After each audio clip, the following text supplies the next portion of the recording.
17. decembrī Jelgavas pils sudraba zālē notika labdarības akcijas Pils eņģeļu kolekcija noslēgums, kurā piedalījās kampaņas patronese Lilita Zatlere un valsts prezidents Valdis Zatlers.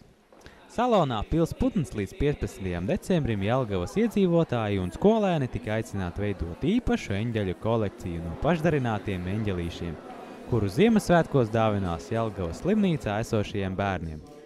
Pils sudraba zālē līdzās Jelgavas pilsētas mēra Andra Rāviņa, Lilita Zatleres un pasākuma idejas autoras Ditas Kurzemnieces uzrunām tika sveikti 3 daļāko eņģelīšu darinātāji. Pēc pasākuma sudraba zālē valsts prezidents un viņa kundze devās uz Jelgavas slimnīcu, kur tās bērnu nodaļas pacientiem pasniedz eņģelīšu figūriņas.